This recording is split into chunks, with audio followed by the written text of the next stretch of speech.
муносибатҳои дипломатӣ миёни ҷумҳурии тоҷикистон ва ҷумҳурии исломии афғонистон 15 июли соли 1992 барқарор гардид. тоҷикистону афғонистон зиёда аз 1400 километр марзи муштарак доранд. бинобар ин равобит миёни ҳарду давлат аз чанд ҷиҳат барои тарафҳо судманд аст. аз ин рӯ ба хотири таҳкиму тавсияи беҳтари ҳамкориҳо ва робитаи доимӣ дар ҳарду кишвар намояндагиҳои дипломатию консулӣ фаъолият доранд. консулгарии ҷумҳурии исломии афғонистон дар душанбе ҳанӯз соли 1990 кушода шуда, соли 1995 дар заминаи он сафорат ба кор шурӯъ кард. сафорати ҷумҳурии тоҷикистон бошад дар Кобул соли 2001 ба фаъолият оғоз намуд. аз ибтидои ҳамкориҳо то имрӯз тоҷикистону афғонистон ҳамчун ду ҳамсояи накӯ ва дорои забону таъриху тамаддуни ҳамсон ташаббусу иқдомоти якдигарро дастгирӣ мекунанд ва хостори густариши ҳамкориҳои гуногунҷанба миёни ҳарду кишвар ҳастанд.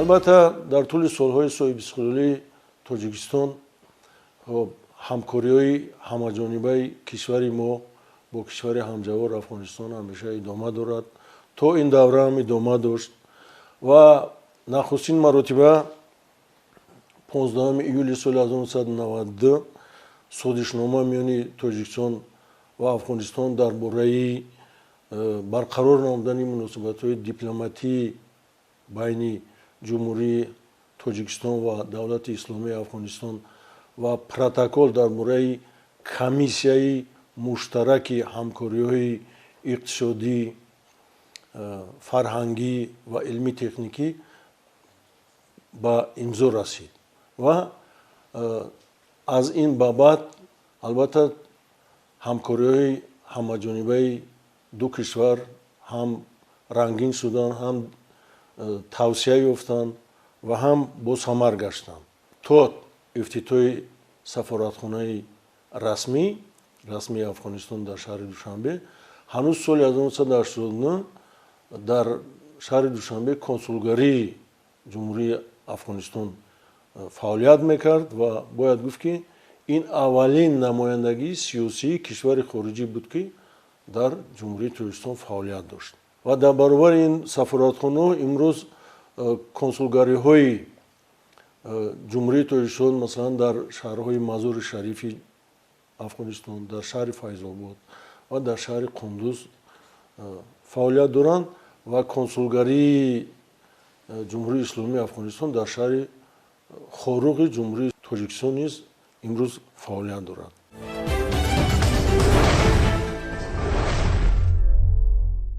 افغانستان بعد از پاکستان بیشترین خط مرزی را با جمهوری تاجیکستان دارد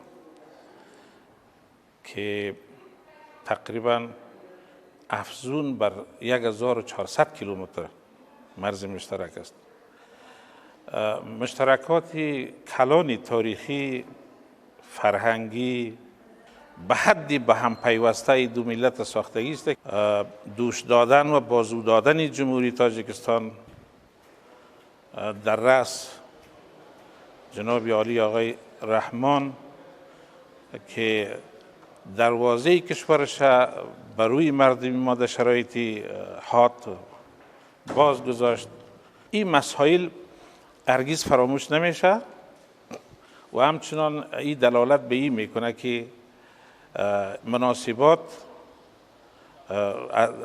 در دو کشور چی از نظری فرهنگی، چی از نظر زبانی، چی از نظر ارتباطات و مبادلات، مسائل اقتصادی که دارم، این ما پیش بینی ما نیست که این رو به گسترش است. این پیوندار عمیق می سازه.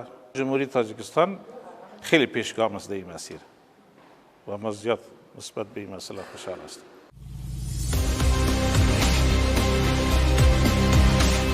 тоҷикистон ва афғонистон равобити худро дар ҳама самтҳо пайваста густариш медиҳанд. миёни ду кишвар аҳдномаи дӯстӣ амал мекунад. дар ростои татбиқи ин аҳднома чандин мулоқот миёни роҳбарони ҳарду давлат дар солҳои мухталиф баргузор гардида доираи васеи масъалаҳои мавриди таваҷҷӯҳи ҷонибҳо муҳокима шуданд. рафту омади сарони ду давлат ба кишвари якдигар ва сафари ҳайатҳои ду тараф то имрӯз идома дорад. Тоҷикистон равобити байналмилалии худро бо бисёр давлатҳо бароҳ мондааст ва ҳам дар самти сиёсӣ, ҳам дар самти иқтисодӣ ва дар самтҳои гуногуни хоҷагии халқ. ва яке аз давлатҳое ки ҷумҳурии Тоҷикистон сиёсати худро беуста хуб бароҳ мондааст, ин давлати ба мо ҳамсоя ва дӯст ҷумҳурии исломии Афғонистон мебошад. Комиссияи муштарак таъсис дода шудааст доир ба ҳамкориҳои ҳам сиёсӣ, иқтисодӣ, иҷтимоӣ. Сол ба сол афзудани ин ҳамкориҳо, зиёд шудани ин гуна ҳамкориҳо баръало мушоҳида мешавад. дар даврони соҳиби истиқлолӣ ҷумҳурии Тоҷикистон барои густариши ҳамкорӣ бо ин ҳамсояи наздики худ чандин пули мошингузар дар болои дарёи Панҷ бунёд намудааст. сохтани роҳу пулҳо миёни ду кишвар ба хотири осон кардани рафту омад дар доираи муносибатҳои неки дӯстӣ ва ҳамсоягӣ ба роҳ монда шудааст. аллакай имрӯз ҳар ду кишвар молҳои зарурии худро хеле осон ва бо масрафи ниҳоят кам дастрас менамоянд.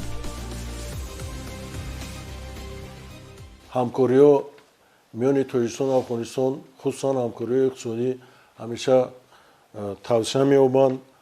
лоиҳаи дигари бузурги хати интиқоли барқ вуҷуд дорад ки каса 1000 номида мешавад ва айни замон сохтмони ин лоиҳа идома дорад. барои ривоҷи равнақ додани ҳамкориҳо дар Тоҷикистон муддати солҳои соҳибистиқлолӣ бо таваҷҷӯҳи зиёди сарвари давлат 6 пулҳои марзӣ сохта ба истифода дода шуданд. шабрӯз барои интиқоли борҳо, кашондани борҳои на танҳо Тоҷикистон, балки ҳатто дигар кишварҳо низ мусоидат карда истодааст. албатта хизматҳои ҷаноби олӣ президенти ҷумҳурии Тоҷикистон Эмомалӣ Раҳмон дар масъалаҳои ҳаллу фасли Афғонистон хеле бузург аст ва ин бесабаб набуд ки ҳанӯз соли 2005 роҳбарияти Афғонистон ҷаноби олии муҳтарам Эмомалӣ Раҳмонро бо мукофоти олии ҷумҳурии Афғонистон, яъне ордени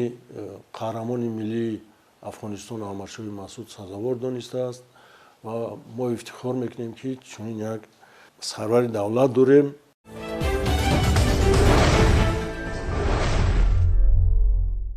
ривоҷи ҳамкориҳо баъд аз таъсис додан ва ба истифода додани ин гуна пулҳо бозам беҳтар гардид. дар доираи вохӯриҳое ки бо намояндаҳои боломақоми ҷумҳурии исломии Афғонистон дар Тоҷикистон ба хусус сурат мегиранд, албатта сараввал ин ҳамкориҳои иқтисодӣ, баъдан амнияти сухан меронанд ва қайдам мекунанд ки мо ҷонибдори сулҳи давлати ба мо дӯсту ҳамсоя ҷумҳурии исломии Афғонистон ҳастем. ҷонибҳо ҷиҳати таъмини сулҳу амният ва бехатарӣ дар сарҳади байни Тоҷикистону Афғонистон ва мубориза бар зидди терроризм, ифротгароӣ ва гардиши ғайриқонунии маводи мухаддир ҳамкориҳои судмандро ба роҳ мондаанд. ин мавзӯъ дар ҳама мулоқотҳои сатҳи олӣ ва баланди байни ду кишвар таъкид мегардад. суботи ҷумҳурии исломии Афғонистон барои минтақа аҳамияти муҳим дорад.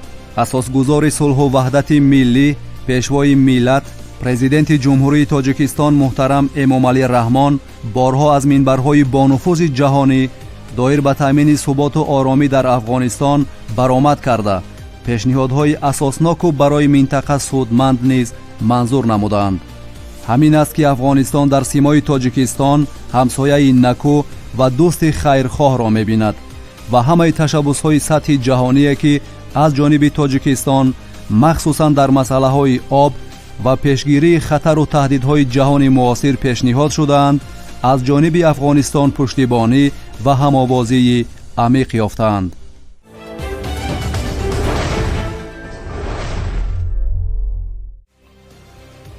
тоҷикистону Афғонистон ҳамдигарро кишварҳои дӯсту бародар ва шарикони боэътимоди сиёсиву иқтисодӣ медонанд.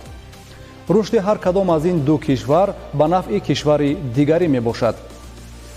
роҳбарияти олии тоҷикистон ҳалли низои афғонистонро омили муассир барои таъмини амнияти минтақа ва пешрафти иқтисодии он медонанд ва дар ин замина талошҳои зиёде дар сатҳи минтақа ва ҷаҳон кардаанд.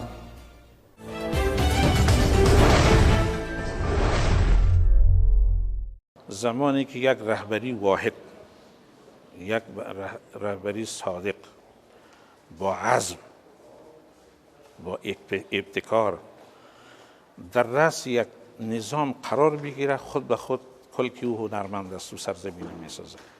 همیشه تلویزیون ها و شبکه های شما را میبینم به ملت صبور تاجیکستان، به رئیس جمهورتان و تمامی افرادی که دستند در کار هستند در بازسازی و در زیبایی تاجیکستان احسن و آفرین میگن. این واقعیت مثلا. حتی به این عقیده هستند، گاهی میگن که باید ما الگو بگیریم از این. رئیس جمهوری محترم تاجیکستان جناب آقای امام علی رحمان، خیلی دوستش دارم. این را بسیار ما کلماتی داریم، میگن بسیار یک رهبر کاکه، بسیار آدمی عیار، میمون نواز، مردم دوست، حتی به این زبان میگن آدمی خاکی که حتی یک مدرسه، یک مکتبی بسیار کوچک هم که اگر قرار شود افتتاح شود همونجا میره زنگ امور خودش میزنه افتتاح میکنه.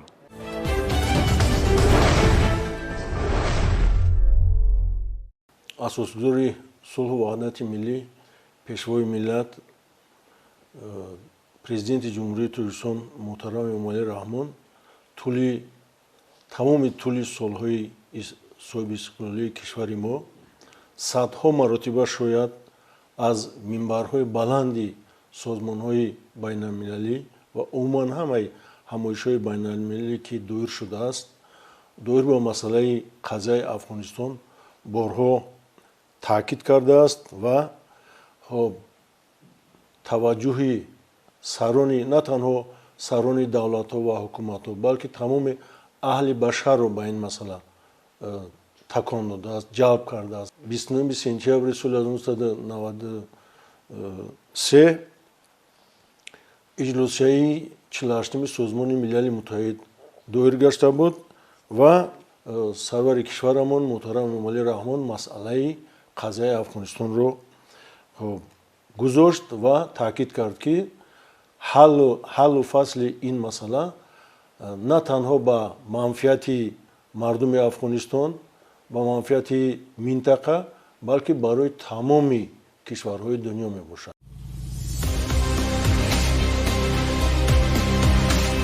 дар ҷумҳурии тоҷикистон 85 ширкати афғонӣ фаъолият мекунад. заминаи шартномавии ҳуқуқии тоҷикистону афғонистонро беш аз 90 санади дуҷониба дар самтҳои мухталифи ҳамкории ду кишвар ташкил менамояд. ин ду кишвари дӯсту ҳамсоя дар чандин ташкилоту созмонҳои минтақавию байналмилалӣ аъзо буда, дар доираи ин созмонҳо низ ташаббусҳои якдигарро ҷонибдорӣ мекунанд. агар ба самти иқтисодиёт назар афканем, аллакай ҷумҳурии тоҷикистон бо ҷумҳурии исломии афғонистон дар бисёр самтҳо ҳамкориҳо доранд. бахусус дар самти савдои хориҷӣ байни ҷумҳурии тоҷикистон ва ҷумҳурии исломии афғонистон, агар ба рақамҳои оморӣ ҳам нигоҳ кунем, солҳои охир аллакай теъдоди анамин маблағи савдои хориҷӣ байни ҷумҳурии тоҷикистон ва ҷумҳурии исломии афғонистон зиёд гардидааст ва бештар ҷумҳурии исломии афғонистон молҳои гуногунро ба ҷумҳурии исломии афғонистон аз тоҷикистон интиқол медиҳад. бахусус энергетика, маҳсулотҳои сохтумонӣ аз ҷумлаи семент, маҳсулотҳои хӯроки аввалин дараҷа низ инчунин аз қабили ҳамон соҳаи кишоварзӣ ва инчунин молҳои рӯзғори гуногунро низ ба ҷумҳурии исломии афғонистон интиқол дода мешавад.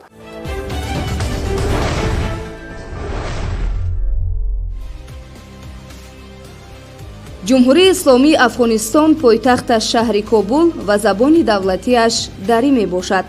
афғонистон 37 миллиону 470 ҳазор нафар аҳолӣ дорад ки бо ин шумораи аҳолӣ дар ҷаҳон ҷои 38-ро ишғол кардааст.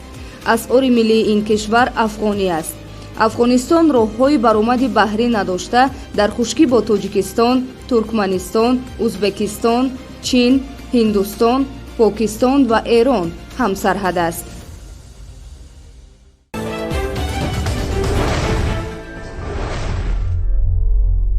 افغانستان و تاجیکستان دو کشور، دو ملت پیوسته با منشأ هویتی و با مشترکات برجسته و پیوندهای ناگسستنی از جمله زبان، تاریخ و فرهنگ، نژاد می باشد. این دو کشور همسایه برادر در طول تاریخ شاهد تغییرات و تحولات مشابهی بودند. در روزگار سخت برادرانه در کنار هم ایستاده بودند. از سوی هم فرصت‌های اقتصادی در یک دهه گذشته تجارت بین افغانستان و تاجیکستان چنین برابری افزایش یافته است. در عرصه‌های چون انرژی، برق، جهانگردی، کشاورزی، آموزش و پرورش، هنر و فرهنگ بسیار پرجاذبه است. افغانستان می‌تواند در همه این عرصه‌ها با تاجیکستان همکاری‌های سودمندی داشته باشد و دو کشور از نظر اقتصادی وابستگی‌های زیادی دارند.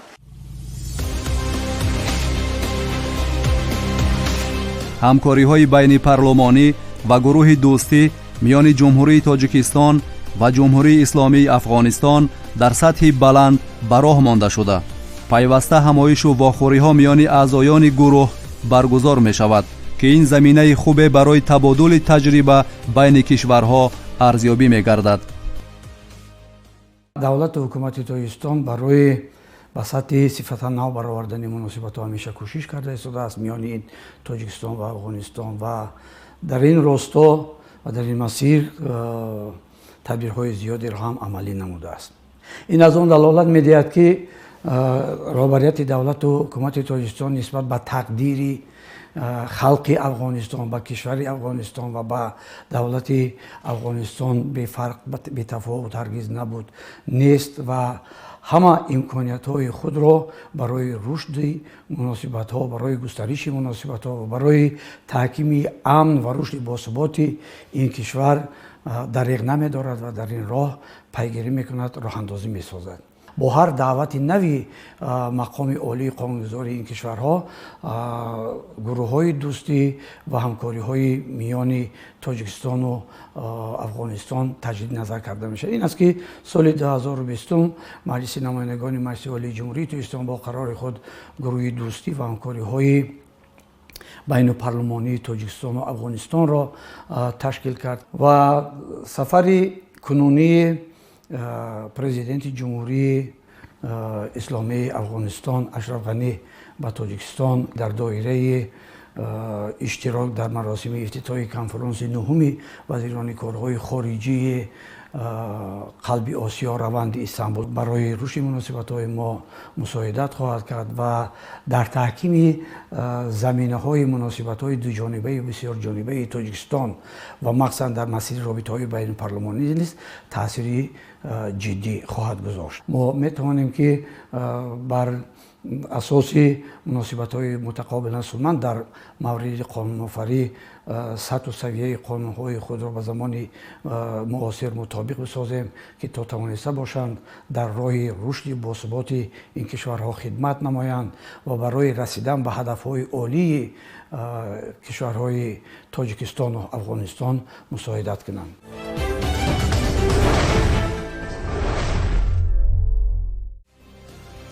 ҳамкории ду кишвар дар соҳаи маориф низ сол то сол вусъат меёбад. дар доираи созишномаи тарафҳо барои донишҷӯёни афғон ҳамасола 50 бурсия дар муассисаҳои таҳсилоти олии Тоҷикистон ҷудо мегардад ва ҳамасола шумораи бурсияҳо аз ҷониби ҳарду кишвар барои донишҷӯёни тоҷику афғон зиёд карда мешавад.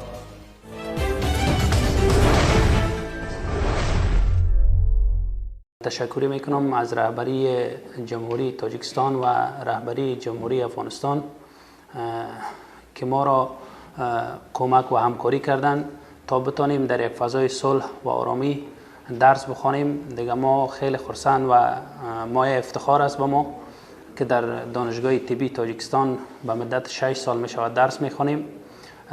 روابط دانشگاه با محصلین افغان قسمی است که در 6 سال ما در دانشگاه کدام احساس بیگانگی یا احساس تنهایی نکردیم.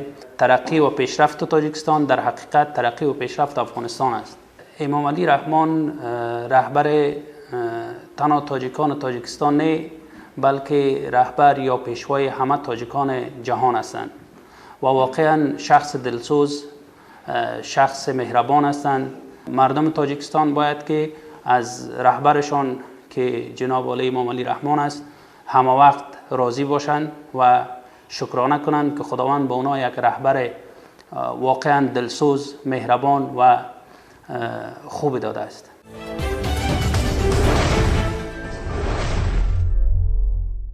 تاجیکستان و افغانستان این دو کشوری که از نخست دارای مشترکات مهم و اساسی در بین بودند و بسیاری از مشترکات فرهنگی، اجتماعی، اقتصادی و نژادی در اینجا وجود دارد که ما یکی از اینها سبب شده که امروز ما میتونیم در کشور همزبان خود، در کشور هم فرهنگ و هم نژاد خود بیاییم تحصیل بکنیم با وجه احسن. بهترین شرایط تحصیلی در تاجیکستان بسیار خوب است و ما میتونیم که در اینجا در جریان تحصیل خود را همچنین شهروند تاجیکستان با تمام قوانین، تمام رعایت کردن تمام قاعده ها و قوانین تاجیکستان، همچنین شهروند تاجیکستان خود را در اینجا حس بکنیم و چیزی که شرایطی که برای یک شهروند تاجیکستان مهیا است و فراهم شده برای ما هم همونها فراهم است. دقیقاً تاجیکستان یک کشور رو به رشد است و در مدت کوتاه به دست آوردن استقلالیتش خیلی رشدها و ترقی‌های چشمگیری را در اینجا به نظر میرسه و داشته است که از جمله یکی از آنها این تحصیل، شرایط فراهم ساختن شرایط تحصیلی برای دانشجویان خود و همچنین دانشجویان خارجی بیرون از تاجیکستان که این بسیار یک پیشرفت خوب و یک پیشرفت اساسی می باشد و ما بسیار خوشحال هستیم که با همزبانان خود در کشوری همزبان، هم فرهنگ و هم نژاد خود تحصیل میکنیم و رفتار و گشتار مردم را، برخورد این مردم را با خود همچون هموطن خود حس میکنیم.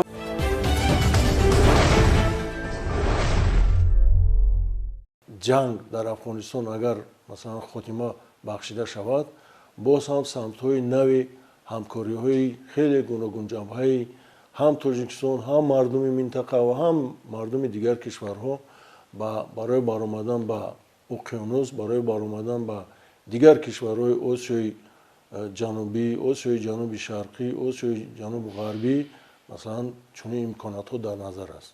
دورنمای این همکاری‌ها باور داریم فراخ هستند.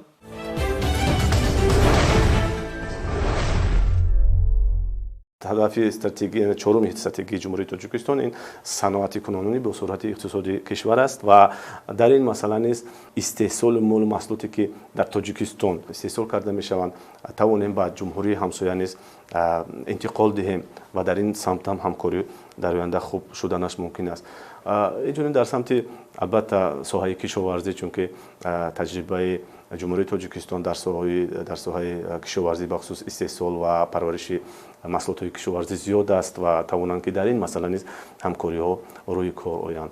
اصلا ساحه همکاری زیاد است، حتی در ساحه استخراج کندنی های فوندانوک، چون که اقلیم های هر دو دولت نیز به همدیگر نزدیک هستند از جهت جغرافی و اکولوژی، تاریخ به هم نزدیک دارند دو دولت، فرهنگی بسیار به هم نزدیک دارند، زبان.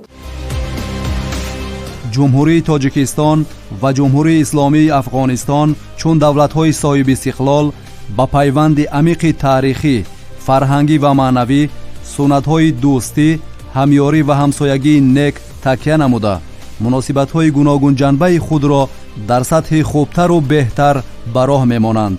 این روند منتظم گسترش یافته زمینه‌های نو به نو را فتح می‌نماید و برای تحکیم بیشتر دوستی هر دو ملت تاجیک و افغان اساس می‌گذارد.